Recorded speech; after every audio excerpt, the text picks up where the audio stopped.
Heyo, welcome back to Thoughts and Opinions Are Our Own. I'm Jordan. And I'm Kirk. Kirk, it's been a minute. It's been a while, Jordan. I know the world keeps turning. It sure does. Is it Ferris Bueller? Ferris Bueller. He says life moves pretty fast, and I would have to agree for that. You know, that's probably Oh, man. that's probably one of my all-time favorite movies is Ferris Bueller's Day Off. It's a good movie. It is a good movie. There's a lot of there's some deep stuff in there, and then obviously there's some funny things and good music, and so He's so clever. he is very clever. I like obviously. the sister too, because she knows she's the tough. only Yes. person. Yes. You have two sisters. I have a sister. So yeah, respect. sisters. Yeah. That's another podcast. That is another podcast. We'll But go you there. know what I've been getting for today's podcast? What? Numbers. The numbers. Yes. A certain number in particular. Yes. What? 99. 99. The number 99. Yeah. Sure. Wayne Gretzky. Ah. Some people consider him The GOAT. the GOAT, greatest of all time, professional hockey player from Edmonton Oilers, and then he went to LA Kings and St. Louis Blues and New York Rangers. I think there you go. Wow. There's your Wayne Okay. Gretzky Okay. Trivia. trivia. There you go. But he was number 99. Okay. And I don't know the thinking behind it, but yeah, I remember that was his number 99 growing up. I know in pop culture, Yes. is it 99 Red Balloons by Nina? Yeah. There's a And throwback. She sings it in English and I think English German. or German. There you go. You That's got a that good version. song. And then of course Prince Yeah. saying "We're gonna party like it's 1999." Yeah, I do not remember that. I was No? 4 years old. Okay. I remember Y2K for the older people. People thought literally the world was going bananas, and it almost did as we turned into 2000. But I remember that night. I remember the world was just celebrating turning into, not from 1999 to 2000. And Yeah. what's that? Jay-Z has Jay-Z has 99 problems. 99 problems. Ooh, okay. Well, we're going to keep it clean. So Okay. there you go. Speaking of keeping it clean, let's bring in that scripture verse from the Bible because In the Bible, yeah. Our Christian background, there's that song, he leaves the 99 to go get He the leaves one. the 99, goes after the one. Okay. And then in the book of Matthew, in chapter 18, for those of you who want to look it up, verse 12, it says, "What do you think if a man owns 100 sheep and one of them wanders away? Will he not leave the 99 on the hills and go to look for the one that wanders off?" Yes, I think We got deep right there. I think that's very good because Yeah. I think all of us there's a moment in time where like, okay, listen, my social battery's getting a little low. Yeah. Oh, yes. I've been giving I feel and that. giving, and okay, it's okay for take a few moments or whatever, a day or two, go on vacation. Oh, man, I wander every once in a while. Regroup. You know what? Regroup because you've been around a lot of people, and maybe again, it's giving, and it can be kind of A lot. it's just a lot of giving, and I like to be by myself sometimes. But then I think it can cross over into it can cross into a danger area because when you're with other people, here's one positive thing. When you are many positive things, but one of the positive things is when you're with other people, a large group of people, there's a sense of community. Oh, yeah. There's a sense of helping each other out. There's a sense of accountability. And that's good. hey, let's not do that. That's not the smartest, choice to make right And now. then your team. And you're part of the team. You play sports. I play sports. I coach sports. So I like that whole team mentality. We're all in this together. We're all trying to have a common goal. But I think when you go off by yourself, again, unless it's just a few days, regroup, refresh, and then come back. I think if you go out by yourself for too long, that's when people can start feeling like isolated. People can start feeling kind of down on themselves. They can feel lonely. Yeah. And then to take it even another step, they start having like those inner thoughts of like darkness and depression or oppression, and then suicide. So don't want to get too terribly dark here, but I thought I like your idea of we should be looking out for the one who Strays away for a little bit too long. Yeah. Like, again, you got to go be yourself for a few days, whatever. But if you haven't heard from someone in a while, or you can sense, like you're sensing a coworker or someone in your social orbit who's really kind of pulling away from the pack, and you're sensing, there's some red flags there. So I know you and I have both had some times in our lives, or a season or months, where we have gone through some tough times. And did you want to share? Yeah, so what was that? About 9 years ago. That was kind of a dark, wandering away moment. Basically, I was a junior in high school. I tore my ACL, and I had to do that whole song and dance. So I had to go to the doctor. Well, the How ER. did you tear your ACL? What happened? It was the most stupidest thing.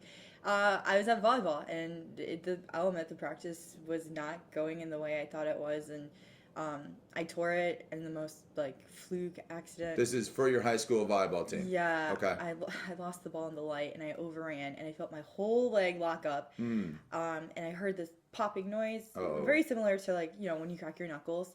And I was like, oh, no big deal, whatever. But when I knew I was in trouble when I fell. And then when I couldn't get back up and the pain just shot all through my leg, then I was like, uh-oh, we may have a problem here. So then there was literally 5 minutes left, and then I wasn't driving yet, so Mom and I, and it was my right knee, so it threw everything off. So it threw my driving off. I remember I was worried about homecoming, and I'm like, oh no, the crutches and the brace. So you had to go on the crutches, Yep. And then I had to get the MRI, and then all those doctor's appointments, and then surgery, and then physical therapy before and after, and then that whole surgery experience could be another podcast. Okay. But I just remember, and then I switched schools, and I remember.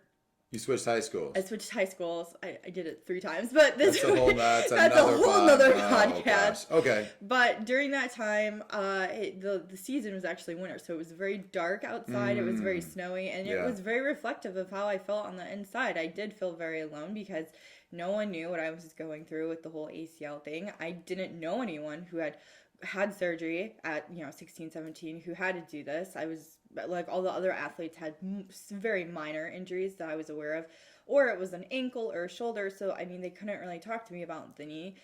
Hated the physical therapist. I know his name. I see his face. We won't call him out. We will not call him out. Let's just say I think I was one of his very first patients. He was new. He was fresh out of his program. Okay, he was trying his My best. favorite physical therapist, he was into hockey. He was an older guy. I know him. He knew who he is. Big shout out to him. God bless him. But he was more experienced, and so I liked him. And then I did the other physical therapist. She was a lady, so she was a little more gentle, a little nicer. I hated, and I forget the name, but basically there was this machine, and they would hook it up they would put little stickers on me, and they would hook it up, and they would shock the electrode. Oh yeah, to get the muscle going again, because I wasn't doing what they wanted. But with all of that, the pain, the physical pain, and then just going through all of that, that was just very, very hard. And I'll admit, I thought of some very, very dark things. I remember that time. It was so tough. Being your dad and driving you, like you said, because you weren't driving, so I had to drive you to school. I had to drive you to those physical therapy appointments. Yeah. And I remember that winter, it was a lot of snow and cold, obviously, here in Michigan. And it was tough. It was tough to see you on crutches. I remember falling on the crutches. I remember being a brat and having just a bad attitude about it the whole time. I hated that crutch. I hated that brace, but it was a very nice brace. I think of there was the fall of my freshman year in college. So this is fall of 1988, which is a long time ago. 2012. So there you go. I had moved out of the house to go to school in Tulsa, Oklahoma, about 1,000 miles away from here in Michigan, and thought it was the right decision at the time, and by January of '89, I was coming home for various reasons. But I remember that fall. I remember that fall, being away from home, trying to make friends, of course, in college. Right. Yeah. Classes kind of weren't going well. I just was kind of feeling on my own. Yeah. And then, probably didn't make some wise decisions.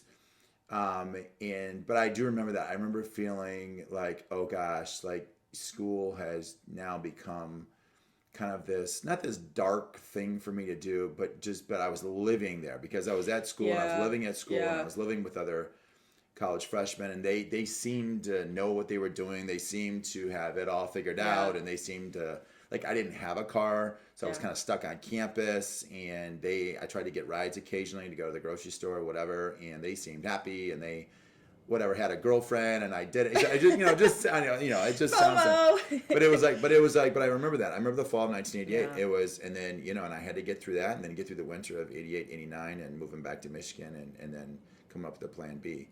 So, okay, so my question to you then, Jordan, Sure. and to me, and to our, of course, Listeners. listening audience, is when we go through a hard time, how do we then, turn that into a positive? So how do you turn a frown upside down? And what have we learned from those dark times? Oh, I've learned a lot. Share one or two things. Sure. I have learned that in a very strange way, the whole ACO thing has actually led to my job that I have now, and it's opened doors that I honestly never really imagined Okay. like 5-10 years ago. It did change my path that, my whole life I was like, I'm going down this path, and then, I did take a little mini detour, but now I feel like, oh, maybe I was supposed to go down, the right path instead of the left path, and Okay. the little fork in the road kind of led me there. Because of that, I've been able to meet so many different people, whether it's in high school, college. This is in the medical world. Yeah, in Okay. the medical world. Yeah, so in a weird way, I've been able to make those kind of connections and think about my future in the career, and now I'm able to help people, which is awesome, and I truly love to help people. So it's a 180, and when I was going through all that, I mean, I'll admit it was very hard. I'm like, how am I gonna just make it through the next day or the next like 8 hours? Or when I was at school, I'm like, oh right, I have physical therapy, and then the pain, you're like, okay, you got to take the medication. You're like every 6 hours. So like it's very like, yeah, I don't know, you kind of get into that funk. But then once you kind of like get out of it, once you do the physical therapy, do the work, talk to people about it, and when the weather changes, the sun comes out, then your mood kind of gets lifted up. But you have that experience, so you can talk to people about it, you can share it, and So then you have sympathy and empathy for what they're going, because you went through it yourself. yeah. And then when people realize what you go through, then you're able to connect with other people, Yeah. because I don't think everyone knows what you've gone through. Yeah. And same thing, like I don't know everything that everyone's gone through, and Yeah. so just to be able to share your story, like, hey, I had this horrible thing or I experienced this horrible thing, whether it's tearing your ACL or being alone at college, or Yeah. having a family member die, or getting fired, or moving back in with your parents because of certain life events, or getting evicted, or losing a job, or pick a thing. The world, it's a very dark and tough place sometimes. Sometimes it is, Yeah. and I think that's a challenge to all of us. Yeah. The two of us and our listening audience is to, whenever we've gone through a dark time or a rough season, Yeah. to try to. So I like what you did. You try to put a positive spin on it, Yeah. and you realize now that you can help people who maybe have had maybe a surgery or a physical injury or a problem, or like right now working in the medical world. And I know mental health is a big hot topic, obviously probably the last 20 years, especially like in education, and I see that in my career. I Yeah. see that at a high school that I work with kids with special needs as a parapro. When they get off the bus, I can look at their body language, and sometimes they tell me, hey, Mr. Kirk, I really don't want to be here today. I Yeah. really don't want to be Yeah. at school today. And so I try to help them figure out, okay, well, what's going on, and I don't have like a degree in psychology or family therapy, but Right. but that is my job, is to help them get through the day. Yeah. Maybe they're viewing school as just 6, 7, 8 hours of just tough, Yeah. a tough part of their day that they don't really want to be there. And so, I try to help them. I try to remember what it was like for me as a student when I was going that's through a good. hard time, even though I was in college compared to, the high school students. So I think that's, again, the challenge for both of us and our listening audience is we probably, chances are we've all gone through something Yeah. hard For or sure. challenge or a rough season, and you try your best. You try to get through it, and you try to, support groups obviously are out there. You try to reach out and get help. But if you're one of the 99 and you're seeing that one person who's been a little kind of out, by And themselves about. for too long, and Yeah, you who realize wandered they're away. not just Come on kind of back. taking they're not just taking a time out. It's too long now. We got to Yeah. get them back in the fold, so to speak. So So yeah, I like the idea of we're all in this together and we're all here to help, and hopefully again we use our backgrounds to reach out, because chances are someone's is going through something similar to what we went through somewhere in our past, and hopefully we can be that special person to bring them back into the group, and then you have the 100 all together. So does that make sense? Yeah, that's good. Yeah. Okay. Alrighty, everyone. Well, that was Thoughts and Opinions Are Our Own, and hopefully we won't take a long hiatus next time. Hopefully not. Rock and roll. Rock and roll.